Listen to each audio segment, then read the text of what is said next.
Chers collègues, mesdames, messieurs, nous allons commencer bien entendu avec une voix qui ne résonnera plus dans cet hémicycle, mais qui reste présente. C'est la voix bien entendu d'Éric Gourmelin, qui ne se souvient pas de sa voix chaude qui a su régulièrement s'exprimer ici pour exprimer une pensée, un avis, une vision, ou pour bien entendu en chanter le brogose et entraîner l'ensemble de l'hémicycle. Éric faisait partie du paysage politique breton, il savait nous faire revenir aux fondamentaux de la Bretagne et bien entendu du monde celte. Je sais que beaucoup d'élus régionaux qui ne peuvent pas être avec nous dans l'hémicycle en raison des contraintes sanitaires pensent à lui, à cet instant, de là où ils sont, de là où elles sont. Pour Éric, pour sa famille, je vous proposerai dans quelques instants une minute de silence, une fois que j'aurai évoqué aussi la disparition du président Giscard d'Estaing. Président Giscard d'Estaing qui fut président de région et dont je retiens bien entendu son action pour la liberté des femmes aux côtés de Simone Veil. Je retiens le leader européen qui a proposé l'élection au suffrage universel du Parlement européen, qui participera à la création du système monétaire européen qui a préfiguré l'euro. Je n'oublie pas non plus sa décision de créer le musée d'Orsay, dans ces moments où nous parlons de culture, pour offrir à la France un lieu d'exception consacré à ce 19e siècle si riche. Mais aussi, pour nous Bretons, je n'oublie pas son discours de Ploërmel. Je le cite : « Vous les Bretons, de tous âges, du pays gallo ou du pays bretonnant, vous enrichissez par votre spécificité la vie nationale et vous devez être encouragés à le faire. C'est pourquoi j'indique en réponse à un vœu exprimé par le Conseil régional que le gouvernement est disposé à conclure avec les instances de la région une charte culturelle destinée à favoriser le maintien des cultures bretonnes. » Ce discours reste furieusement d'actualité et le travail en cours sur la Convention spécifique pour les langues de Bretagne, parmi d'autres sujets, en est le fruit direct. Nous avons perdu un homme d'État, un Européen, merci à lui. Nous pensons à Éric Gourmelin. Je vous propose une minute de silence.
Je vous remercie.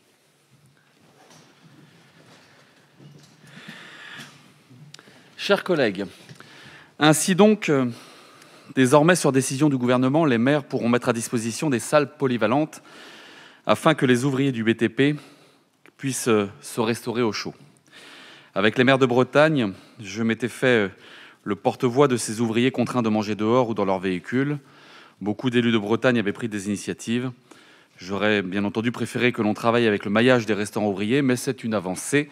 Nous avons été entendus, preuve que la concertation permet des résultats. Ces hommes et ces femmes sur nos chantiers sont à l'image, depuis le début de la crise, de ce que nous sommes, nous, Bretons. Nous, Bretons, dans les salles de classe ou les ateliers des centres de formation, face à des élèves en difficulté ou qui s'inquiètent de leur avenir, de l'avenir de leurs parents.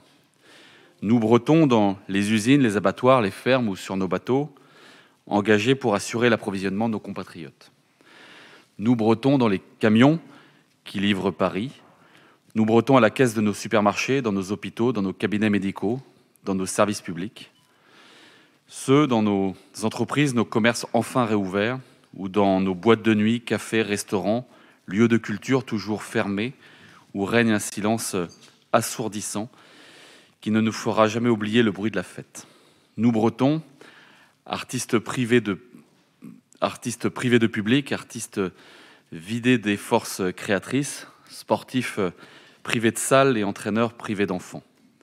Nous, Bretons, militants et bénévoles de nos associations, syndicats et partis politiques. Nous, Bretons, élus de la République, mobilisés aux côtés de tous pour trouver des solutions et être à l'écoute. Nous avons toutes et tous fait bloc et nous devons continuer à le faire. Ce virus a frappé de nombreuses familles, notre économie, mais aussi nos certitudes et notre façon de vivre ensemble. C'est une épreuve et elle laissera des traces. Comme le disait Nicolas Hulot avant-hier lors de la présentation de la Fondation Brest Biodive, ce virus nous remet à notre place dans la chaîne du vivant parmi d'autres. Ce virus rôde et alimente la peur, il fatigue notre société. Il était temps que les fêtes de Noël arrivent, trêve indispensable, mais juste trêve, car nous avons besoin de souffler, de retrouver quelques joies simples de la vie. D'ici là, et au-delà de ces fêtes attendues, les sujets d'inquiétude ne manquent pas et notre mobilisation reste totale. Sur Air France Morlaix, nos attentes n'ont pas varié et je redis à Air France l'erreur majeure de perdre des compétences fortes dans des domaines qui resteront importants demain. Je l'ai redit hier à la directrice générale d'Air France, à la secrétaire générale du groupe Air France KLM, en présence du maire de Morlaix, des parlementaires du Finistère et du cabinet de Bruno Le Maire.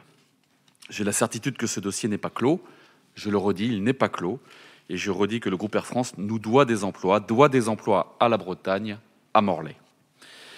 Sur Nokia, où les discussions se poursuivent de manière offensive pour garder les savoir-faire sur le territoire et positionner la Bretagne, à partir de Lannion, comme un territoire de notre souveraineté numérique. Là aussi, du travail avec les élus locaux, du travail avec les partenaires, les parlementaires, pour avancer. Et je salue hier la validation par le gouvernement du projet Bicom, qui est un premier succès collectif à saluer, qui permettra là aussi de poser les bases de la suite de l'économie numérique sur Lannion, de cette économie dont nous avons tant besoin dans ce monde si bousculé. Sur Brittany Ferries, le travail avance, je dois le dire positivement, dans une coopération intelligente avec l'État, avec les collègues de la région Normandie. Chacun a conscience de l'enjeu. Nous avançons sur la bonne voie et nous le faisons avec détermination. Sur Fonderie de Bretagne à Caudan, groupe Renault, qui n'enverra pas de lettre de licenciement à Noël comme cela a été prévu, grâce à la mobilisation très forte, en particulier de Jean-Yves Le Drian. Nous continuons là aussi le travail. Les choses ne sont pas simples, ne faisons pas rêver les gens, ce n'est pas simple, mais nous avons une voie que nous empruntons tous ensemble, collectivement, pour donner un site à cet avenir, un site qui passe par des choix responsables de chacun des acteurs et par, bien entendu, des activités économiques que nous préférons voir sur notre terre qu'à l'autre bout du monde pour servir nos industries. Sur la montée de la pauvreté, partout en Bretagne, nous vivons une situation paradoxale dans laquelle la crise sociale arrive avant la crise économique, mettant ainsi en lumière la précarité de milliers de Bretonnes et de Bretons qui, en quelques semaines, n'arrivent plus à boucler les fins de mois et se retrouvent dans des situations difficiles. Situation paradoxale dans le même temps où une partie des Françaises, des Français vivent au contraire une période où ils peuvent épargner. C'est ainsi que ce monde se fracture encore et que nous avons à veiller à faire en sorte de recoudre sans arrêt et de garder encore une fois l'unité autour de nos valeurs, autour de la Bretagne, autour des principes de la République. Au-delà de nos tarifs sociaux dans les transports, au-delà de notre effort conjoint avec l'État pour la mise en place de formations rémunérées pour les demandeurs d'emploi, nous en parlerons dans cette session, au-delà de nos aides votées récemment pour les banques alimentaires et les aides alimentaires sur le territoire en accompagnant les différentes associations, nous devons explorer les pistes, toutes les pistes, permettant d'adapter nos dispositifs et d'anticiper. Sur le Brexit, enfin, puisque nous parlons d'anticipation, 4 ans déjà de travail, les intimidations anglaises se multiplient. Nous ne devons pas nous laisser impressionner et bien entendu, nous devons rester concentrés sur l'objectif. Le négociateur Michel Barnier est toujours à la manœuvre. Les discussions se poursuivent jusqu'à potentiellement les derniers jours de cette année 2020, qui sera définitivement une année particulière. Un accord qui ne doit bien entendu ni sacrifier notre pêche, ni notre économie. J'ai demandé encore cette semaine que le fonds d'ajustement prévu de 5 milliards pour accompagner les régions qui vont être impactées par le Brexit soit géré par les régions elles-mêmes. C'était une proposition du Parlement européen. Pierre Karleskind l'a relayé régulièrement. Je l'ai relayé moi-même au comité des régions. Et nous avons besoin de cette action forte au plus près des territoires, en lien avec les fonds d'urgence que les États membres débloqueront en parallèle ou en avance de phase par rapport à ce fonds d'ajustement. Sur ce sujet, je pense que la régionalisation est définitivement toujours un combat face à la tentation centraliste qui montre ses limites dans les crises. Puissance de l'État indispensable, action et réaction au plus proche des territoires indispensable aussi. C'est dans ce contexte que je vous propose le budget le plus important de notre collectivité, le plus important de l'histoire régionale. De nouveaux moyens sont déployés pour répondre à l'urgence dans le domaine de la formation, de l'économie, de la culture, de la vie associative, de la vie sportive. Et nous savons l'importance, bien entendu, de toutes ces structures, de tous ces clubs, de toutes ces associations qui agissent sur les territoires. Ces nouveaux moyens sont significatifs. Ils sont permis par notre gestion rigoureuse, année après année, par notre ambition sans faille pour nos territoires et par notre conviction que la région, aux côtés de l'État et des collectivités, doit prendre sa part, toute sa part, pour protéger les Bretons. La crise est là et nous devrons poursuivre nos efforts, ajuster nos dispositifs, porter secours aux plus faibles et rester à l'écoute de notre monde économique. Ces dernières semaines, nous avons adapté nos aides économiques d'urgence, bien conscients que l'emploi reste le rempart contre la misère et la peur.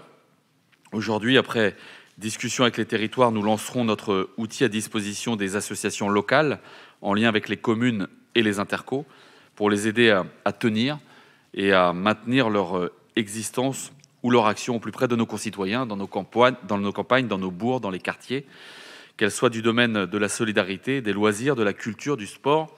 Ces associations font le lien entre nous. Elles sont au cœur de notre cohésion, au cœur de notre qualité de vie. Et les centaines de milliers de bénévoles qui agissent en Bretagne méritent notre reconnaissance et notre soutien. Au cours de cette session, nous aurons aussi à agir pour la jeunesse. Nous débattrons sur ce sujet, nous aurons des temps d'échange, car j'ai vu que les commissions ont travaillé sur le sujet, les groupes politiques ont fait des propositions, ce sujet de la jeunesse est au cœur de nos préoccupations. Nous sentons tous qu'il y a urgence à se mobiliser pour nos jeunes, répondre à leur envie d'être utiles à la société, de prendre des responsabilités, d'agir de manière concrète dans cette période où les repères se perdent et où l'ennui et l'angoisse peuvent submerger et abîmer ceux qui pourtant seront à notre place demain. Aussi, je proposerai à cette assemblée de nouvelles mesures pour nos jeunes en intégrant vos travaux et réflexions. Et pendant le début de cette session, les discussions continuent, les commissions travailleront et j'espère que ce soir, nous pourrons unanimement avancer sur ce sujet. La crise est là, nous devons innover et parer aux urgences de chaque jour. Mais bien entendu, je n'ai pas le temps d'attendre la fin de la crise pour préparer l'avenir de la Bretagne. L'avenir de la Bretagne, c'est le numérique. Et vous l'avez vu dans les bordereaux, nous avons fini nos négociations avec l'État. La Bretagne a obtenu un soutien de 150 millions d'euros pour financer le déploiement de la fibre. C'était attendu. Ce fut long, difficile, mais l'ambition de ce que nous faisons en Bretagne est reconnue et la mobilisation de tous les élus a fini par payer. Cela permet de boucler le financement de ce réseau de fibres pour tous, de fibre optique partout en Bretagne. Ce réseau, notre réseau, ce bien public qui représente un investissement de 1,6 milliard d'euros. L'avenir, ce sont les territoires et nous présenterons notre nouvelle politique territoriale appuyée sur toutes les collectivités de Bretagne qui font la vie quotidienne des Bretons et le schéma d'aménagement durable qui n'est pas un nouveau schéma de plus, mais un cadre pour faire que demain nous soyons toujours une région agricole, une région avec des villes fortes, une région avec des singularités que nous renforcerons. Nous respecterons bien entendu l'ensemble de nos engagements. Nous avions voté un document, il a été enrichi par le débat public, enrichi par la concertation, et il revient devant nous aujourd'hui. L'avenir, c'est l'emploi, et nous proposerons l'an prochain 3 700 places de formation supplémentaires, la participation de la région à des fonds d'investissement bretons pour renforcer nos centres de décision en Bretagne et accompagner les entreprises dans leur développement. L'avenir, c'est l'innovation, c'est l'investissement. Et nous proposerons notre nouvelle stratégie d'innovation, renforcée dès maintenant par le plan de relance et ensuite par le CPER, sur lequel nous reviendrons début d'année prochaine. Nous sommes en train de le discuter avec, bien entendu, tous les enjeux que nous avons exprimés dans cet hémicycle, que nous réexprimerons aujourd'hui dans cet hémicycle, et tous les enjeux exprimés lors de la conférence territoriale de l'action publique. Mais je rappelle que ce que nous votons aujourd'hui, c'est le plan de relance seul, des centaines de millions d'euros pour la Bretagne. Et dans un souci de transparence et de fonctionnement de notre Assemblée, comme convenu avec vous, comme convenu avec les présidents de groupe, j'ai demandé à dissocier le plan de relance du CPER. Le plan de relance aujourd'hui, quelques perspectives sur la négociation CPER et un CPER qui fera l'objet d'une autre session en début d'année prochaine. C'était l'exigence que j'avais posée suite au débat avec les différents groupes de cette Assemblée, et c'est ce qui nous permettra d'être capable de travailler correctement aujourd'hui, mais je me dois d'être transparent avec vous. D'être transparent en vous indiquant que le document qui vous a été remis hier matin, il est arrivé avant-hier soir avec la validation du gouvernement. C'est un sujet qui a fait l'objet de nombreuses discussions depuis le mois d'octobre dernier, et vous savez comment se passent les choses. C'est dans les derniers moments que les dernières négociations se font. Nous avons reçu le document aux alentours de 19 h avant-hier. Le temps de le relire et de vérifier que tous les points négociés étaient bien présents dedans. Nous vous l'avons transmis après mise en forme le lendemain matin, hier matin. Je sais que c'est court, mais je rappelle encore une fois les enjeux, la situation d'urgence et le découplement entre plan de relance et CPER qui va nous permettre, j'en suis certain, d'avoir un débat serein entre nous sur ces enjeux qui sont attendus par l'ensemble de nos territoires et qui permettront de lancer les discussions avec l'ensemble des collectivités bretonnes, puisqu'il est prévu ensuite, après le plan de relance et avant le CPER, la négociation de contrats de relance et de transition écologique signés entre l'État et les collectivités bretonnes à la maille choisie par les territoires, et d'un commun accord entre les préfets et le président de région que je suis, nous avons acté que nous pourrions faire en sorte qu'il y ait un atterrissage commun entre la contractualisation État-territoire et la contractualisation région avec les territoires en fonction des mailles choisies par les collectivités, mailles interco ou mailles pays. Nous verrons cela dans les prochaines semaines. L'avenir, enfin, et bien entendu, ce sont nos artistes, nos sportifs, nos associations, nos pratiques amateurs ou pas. Et je suis, bien entendu, je l'ai déjà dit, conscient des réelles difficultés de ce secteur, mais nous allons voter des budgets aux côtés des autres collectivités pour faire en sorte que cette période ne soit pas une fin, mais bien un moment particulier, si particulier, qui verra de nouveaux jours, de nouvelles actions, de nouvelles ambitions partout dans les territoires. Et l'enjeu du moment, c'est de faire en sorte que les bruits de la fête, les moments de rassemblement puissent revenir très vite dans notre chère Bretagne, partout en Bretagne. Mes chers collègues, ce budget prépare l'avenir de la Bretagne, montre nos ambitions et doit être une force pour les Bretons. Nous sommes aujourd'hui dans un gros temps, et en cette période où de grands navigateurs bretons courent les mers, loin d'ici, seuls, ils nous donnent chaque jour des leçons de courage, des leçons d'humilité. Je souhaite dire que notre cap est clair. Nous devons, à leur image, travailler ensemble, être solidaires, penser à l'avenir de la Bretagne, engager les transitions écologiques, penser sociale et faire en sorte, de temps en temps, comme par gros temps, de tirer des bords, ce qui nous permet d'être sûrs d'arriver à l'objectif. C'est ce que nous faisons et ce budget le permettra. C'est ce que permettra encore une fois l'action de cette session. Bons travaux à tous. Je vous remercie.